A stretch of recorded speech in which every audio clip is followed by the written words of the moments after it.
Hi friends, இன்றைக்கி நம்ம இந்த வீடியோவில் என்ன பார்க்க போகிறோன்னா கத்திரிக்காய் முருங்கைக்காய் போட்ட கறி உருண்டை புளிசால்னா எப்படி பண்ணுறது தான் இன்றைக்கி நம்ம பார்க்க போகிறோம். வாங்க எப்படி செய்கிறேன்னு பார்க்கலாம். பாருங்க, ஒரு பாத்திரம் அடுப்பில் வச்சுருக்கேன். சட்டி காய்ச்சிங்க. இப்போ எண்ணெய் போடுறேன். இதில் வந்து ஒரு 4 டீஸ்பூன் போட்டால் போதுங்க. 4 டீஸ்பூன் எண்ணெய் போட்டிருக்கேங்க.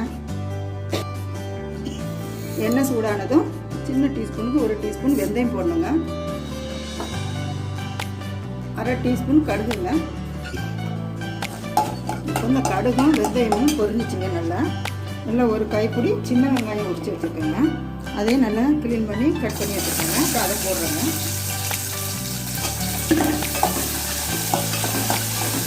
நல்லா வதங்கணுங்க. ஒரு 1/4 டீஸ்பூன் உப்பு போடுறேங்க. எப்போதுமே வந்து நம்ம சமையல் பண்ணும்போது அந்த வெங்காயத்தில் உப்பு போட்டாங்க சீக்கிரம் வெங்காயம் நல்லா வதங்குங்க. இப்போ இந்த வெங்காயம் பாதி வதங்கிச்சுங்க. இப்போ நான் நல்ல பெரிய தக்காளி, ஒரு தக்காளி கட் பண்ணி வச்சுருக்கேங்க.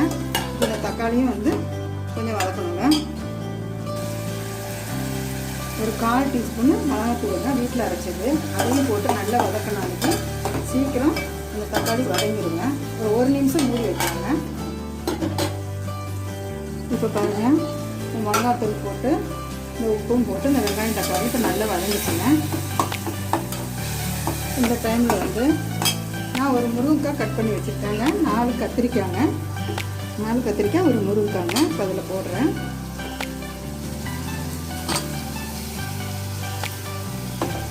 அதை போட்டு அதை நல்லா பரட்டணுங்க.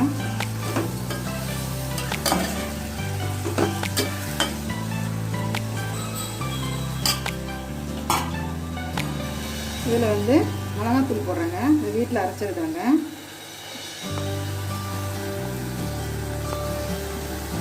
இது வந்து தனியா, மிளகா, சோம்பு, சீரகம், மஞ்சள் எல்லாம் போட்டு அரைச்சி இது குழம்பு பொடி தாங்க. இதை வந்து நான் ஒரு 6 டீஸ்பூன் சின்ன டீஸ்பூனுக்கு போட்டிருக்கேங்க. இதில் வந்து நான் ஒரு 3 பத்தை தேங்காய் அரைச்சி பால் எடுத்து வச்சுருக்கேங்க. இப்போ இந்த தேங்காய் பாலையும் இதுக்கு நம்ம சேர்க்கணுங்க.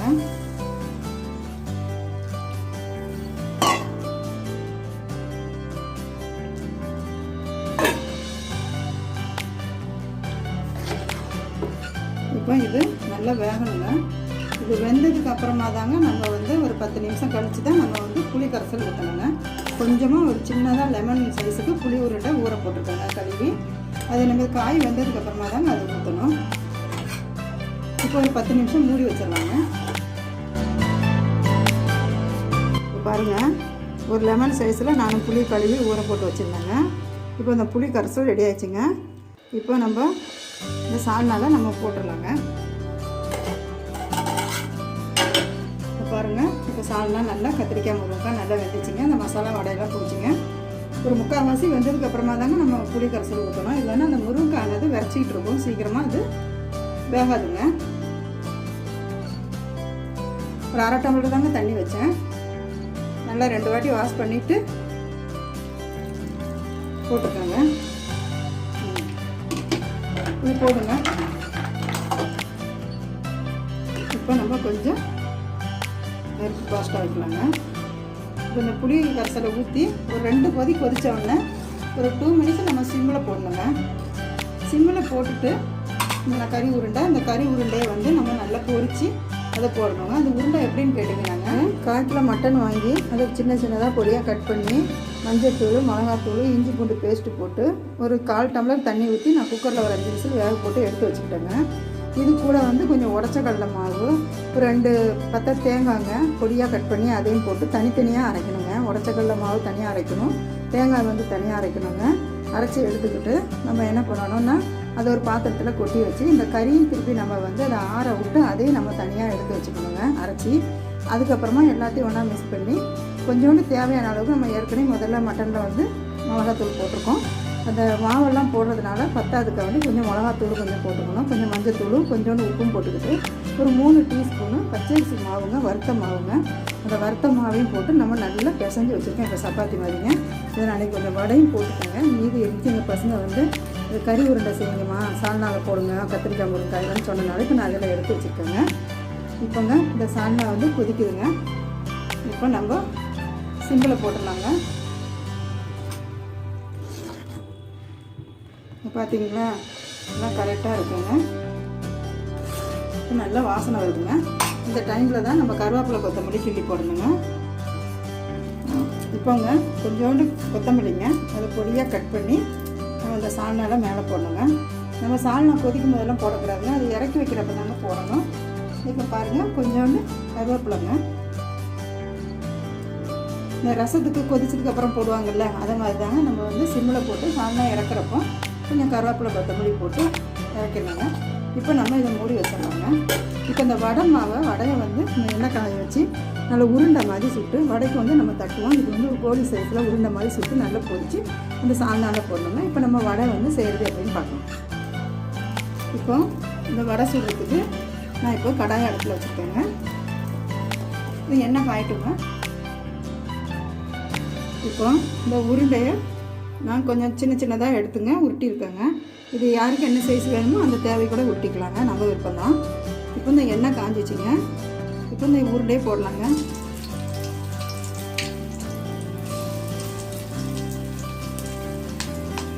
அதனால் கொஞ்சம் கம்மியாக வச்சுக்கணுங்க ஸ்லோவில்.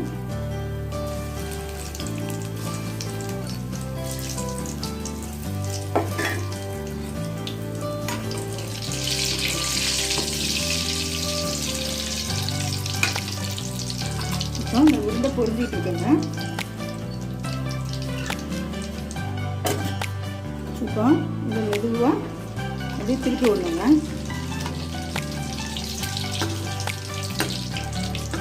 ஒவ்வொரு உருண்டையாக நம்ம திருப்பி விடணுங்க. இப்போ நான் வடையை நம்ம திருப்பி விடுவோம்ல அதே போல் இதையும் நம்ம திருப்பி போடணுங்க. இப்போ பாதி வந்துச்சுங்க. நான் திருப்பி போட்டுருக்கேன். திருப்பி போட்டு ஒரு 2 மினிட்ஸில் நம்ம எடுத்துடலாங்க.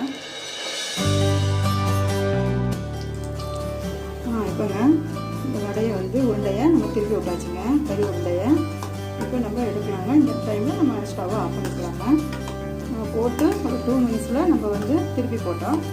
திருப்பி ரெண்டாவது ஒரு 2 மினிட்ஸில் வந்து நம்ம அதை எடுத்துடணுங்க. அவ்வளோ எண்ணெயெல்லாம் ஒன்றும் பிடிக்காதுங்க. இதுக்கு வந்து வெங்காயமோ பச்சை மிளகாவெல்லாம் கிடையாதுங்க, வெறும் மிளகாத்தூள் மஞ்சத்தூள் தாங்க. இஞ்சி பூண்டு பேஸ்ட்டு, கொஞ்சம் உடச்சக்கடல, ஒரு 2 பத்தை தேங்காங்க, கொஞ்சம் பச்சரிசி மாவு, அவ்வளோதான். கொஞ்சம் கருவேப்பிலை வந்து நம்ம பொடியாக கட் பண்ணி போட்டு மாவில் போட்டு பிசைஞ்சு நம்ம உருண்டை கட்டி போட்டோம்னா இந்த ஸ்மெல்லுக்கு ரொம்ப நல்லாயிருக்கும், உடம்புக்கு நல்லதுங்க இந்த கருவேப்பிலை. இப்போ நம்ம எடுத்துடலாங்க. பாருங்கள் நல்ல முறுமுறுப்பாக ஆயிடுச்சுங்க. பச்சரிசி மாவை போட்டு செஞ்சாங்க நல்ல முறுமுறுப்பு தன்மை கொடுக்குங்க, டேஸ்ட்டாகவும் இருக்குங்க.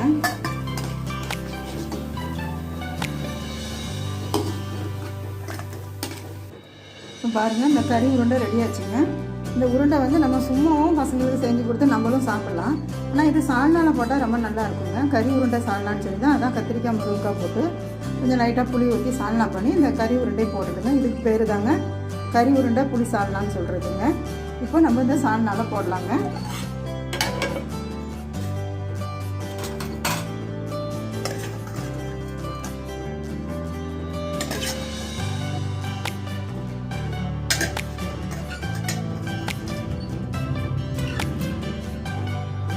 இப்போ பார்த்தீங்கன்னா மேலே ரொம்ப அழகாக இருக்குங்க. இந்த சால்னாக்கு வந்து நம்ம முட்டையும் வேக வச்சு கூட நம்ம போடலாம். இந்த மாதிரி இந்த கறி உருண்டையும் நம்ம செஞ்சு போடலாங்க. இது நம்மளோட விருப்பம் தாங்க. இந்த சால்னா வந்து சாப்பாட்டுக்கும் நல்லா இருக்குங்க. இட்லி, தோசை, சப்பாத்தி இதுக்கும் நைட்டில் டிஃபனுக்கும் நல்லா தாங்க இருக்கும். இப்போ சிறுகீரை செய்கிறதுக்குங்க இப்போ கடாய் அடுப்பில் வச்சுருக்காங்க. கீரை வந்து ஒரு கட்டு கீரை நான் இப்போ க்ளீன் பண்ணி வச்சுருக்கேங்க. அது வந்து நான் இப்போ 2 தண்ணி அலசி வச்சுருக்கிறேன். நல்லா பொடியாக கட் பண்ணிவிட்டு மண்ணாக இருந்துச்சுன்னா 3 வாட்டி நம்ம அதை வாஷ் பண்ணணுங்க. வாஷ் பண்ணி நல்ல ஒரு வடிகட்டியில் நம்ம வடிகட்டி வச்சிடணுங்க. ஒரு 10 நிமிஷம் கழித்து தான் நம்ம வந்து பொரியல் செய்யணும். நம்ம உடனே செஞ்சிட்டோன்னா அதில் ரொம்ப இந்த நீரெல்லாம் நிற்குங்க, தண்ணியெல்லாம். இப்போ நான் கடாய் அடுப்பில் வச்சுருக்கிறேன். இப்போ இதில் வந்து ஒரு 2 டீஸ்பூன்கான நான் எண்ணெய் போடுறேங்க. இப்போ இது கூட கொஞ்சோண்டு ஜீரகம் போடணுங்க, ஜீரணமாகுங்க. அதனால் கொஞ்சம் ஜீரகம் போட்டுக்கிறேன், கொஞ்சோண்டு கடுகு போட்டுக்கிறேங்க. அது நம்ம தேவையான அளவு ஒரு சிட்டிகை போட்டாலே போதுங்க. நான் வந்து நல்ல பெரிய வெங்காயத்தை வந்து ஒரு பொடி வெட்டி வச்சுருக்கேங்க. ஒரு வெங்காயம் நல்ல பெருசாக பொடியாக கட் பண்ணி வச்சுருக்கேன். இப்போ அதை போடணுங்க. ஜீரகமும் கடுகும் பொரிஞ்சதுக்கப்புறம் நான் ஒரு பொடி வெங்காயம் போடணுங்க. அப்புறம் ஒரு பச்சை மிளகா 2ஆக போட்டிருக்கேங்க, 2ஆக கீறி வச்சுருக்கேன். அதையும் நம்ம அதில் போடணுங்க. அதில் போட்டு நம்ம கொஞ்சம் பரட்டணுங்க.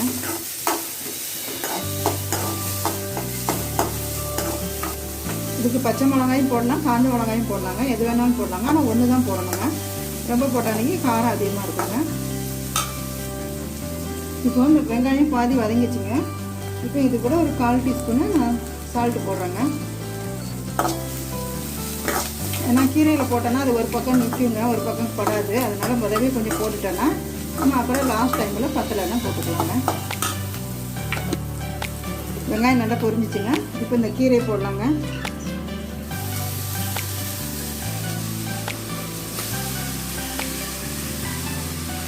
பார்த்தீங்களா, தண்ணி ஒன்று கூட இருக்காதுங்க. நான் இதை அலசி வச்சு 10 நிமிஷம் ஆச்சுங்க. இப்போ நம்ம கொஞ்சம் அதுக்கு அனல் வந்து கம்மி பண்ணிக்கிட்டு நம்ம அப்படி திரட்டி விடணுங்க நல்லா. இப்போ போட்ட உடனே கொஞ்சம் அது கம்மியாயிருங்க, அதோடைய வெயிட்டு. ஆவிப்பட்டாலே அது கொஞ்சம் இதாகிடும். இப்போ ஒரு 5 நிமிஷத்துக்கு நம்ம மூடி வைக்கலாங்க. அப்புறமா நம்ம பார்க்கலாம். இப்போ 5 நிமிஷம் ஆயிடுச்சுங்க. இந்த கீரையை நம்ம தாளித்து போட்டுருந்தோம். நம்ம இப்போ எடுத்து பார்க்கலாங்க. இங்கே பாருங்கள், இது போடும்போது நல்லா ஃபுல் சட்டியாக இருக்கிற மாதிரி இருந்துச்சுங்க. இப்போ வந்து அது கால்வாசி ஆயிடுச்சுங்க. அது இலங்கிறதுனால அது அப்படியே சுருங்கிடுங்க ஆவிப்பட்டவுங்க. நல்லா வெந்துச்சுங்க. ரொம்ப நேரம் வேக வைக்கக்கூடாதுங்க, நமக்கே தெரியுங்க. இப்போ நான் வந்து தேங்காய் திருவி வச்சுருக்கேங்க. இதில் வந்து ஒரு 3 டீஸ்பூன் தேங்காய் பூ சேர்க்கணுங்க. தேங்காய் பூ வந்து நம்ம உடம்புக்கு நல்லதுங்க. சில பேர் தேங்காய் பூ போட மாட்டாங்க. நான் வந்து எல்லா பொரியலுக்கும் தேங்காய் போடுறேங்க.